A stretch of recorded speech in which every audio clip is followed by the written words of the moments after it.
Hi friends, இன்றைக்கி சூப்பரான ரவா கிச்சடி எப்படி செய்யலான்னு பார்க்கலாம். அடுப்பில் ஒரு ஃபேனை வச்சு 2 ஸ்பூன் நெய் ஊற்றிக்கலாம். நெய் சூடானோன்னே 1 கப் ரவையை போட்டு நல்லா வறுத்துக்கலாம். ரவை நல்லா வறுபட்டுருச்சு. இப்போ இதை நல்லா பாத்திரத்துக்கு மாற்றி வச்சிடலாம். ரவை நல்லா இந்த பதத்துக்கு வறுத்து எடுத்தாலே போதும். இப்போ பாத்திரத்தில் மாற்றியாச்சு.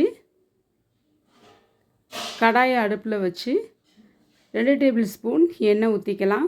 எண்ணெய் காஞ்சோன்னு 1 ஸ்பூன் கடுகு உளுத்தம்பருப்பு, 1 ஸ்பூன் கடலைப்பருப்பு, 1 ஸ்பூன் உளுத்தம்பருப்பு, 10 முந்திரி பருப்பு, 2 பச்சை மிளகாய் நீல வாக்கில் கட் பண்ணி அதையும் இது கூட சேர்த்து நல்லா வதக்கி விட்டுறலாம். துருவின இஞ்சி 1 கரண்டி அதையும் இது கூட சேர்த்துக்கலாம். நல்ல பச்சை ஸ்மெல் போகட்டும்.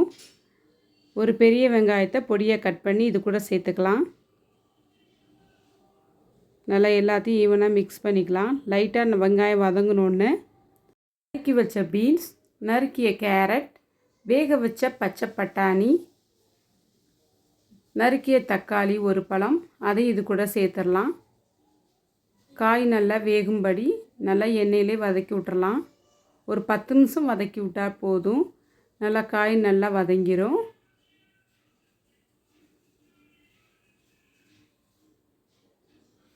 நல்லா வதங்கிருச்சு. இப்போது இந்த ஸ்டேஜில் ஒரு கைப்பிடி கருவேப்பிலை போட்டுக்கலாம். நல்லா ஸ்மெல் நல்லா சூப்பராக இருக்கும். அதையும் இது கூட சேர்த்து வதக்கியாச்சு. 1 ஸ்பூன் மஞ்சள் தூள், கிச்சடிக்கு தேவையான அளவு உப்பையும் இது கூட சேர்த்து நல்லா வதக்கிடலாம். நல்லா வதக்கியாச்சு. இப்போ இதுக்கு தேவையான அளவு தண்ணி ஊற்றிக்கலாம். 1 கப் ரவைக்கு 2.5 கப் தண்ணி ஊற்றிக்கலாம். நான் இந்த கப்பில் தான் ரவை எடுத்தேன், அதனால் இதே கப்பில் 2.5 கப் தண்ணி ஊற்றியாச்சு. தண்ணி ஊற்றி மூடி போட்டு ஒரு 10 நிமிஷம் ஹை ஃப்ளேமில் வச்சிடலாம். இப்போ நல்லா கொதி வந்துருச்சு. இந்த ஸ்டேஜில் நம்ம வறுத்து வச்ச ரவையை சேர்த்துக்கலாம். வறுத்து வச்ச ரவையை சேர்த்து நல்லா கரண்டி விட்டு கட்டிகள் இல்லாமல் நல்லா கிளறி விட்டுறணும்.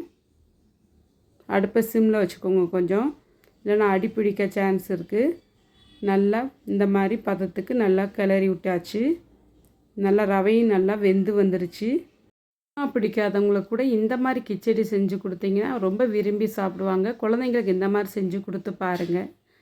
இந்த ஸ்டேஜில் 1 ஸ்பூன் நெய் ஊற்றிக்கலாம். நெய் ஊற்றிட்டு மல்லி இலை போட்டு அடுப்பு ஆஃப் பண்ணிடலாம். அவ்வளோதான், நம்ம சூப்பரான சுவையான டேஸ்டியான ரவா கிச்சடி ரெடி ஆயிடுச்சு. இந்த கிச்சடிக்கு தேங்காய் சட்னி, சாம்பார் வச்சு சாப்பிட்டா டேஸ்ட்டு இன்னும் சூப்பராக இருக்கும். கண்டிப்பாக இந்த மெத்தடில் ஒரு தடவை ட்ரை பண்ணி பாருங்கள். ரொம்பவே டேஸ்டியாகவும் சூப்பராகவும் இருக்கும்.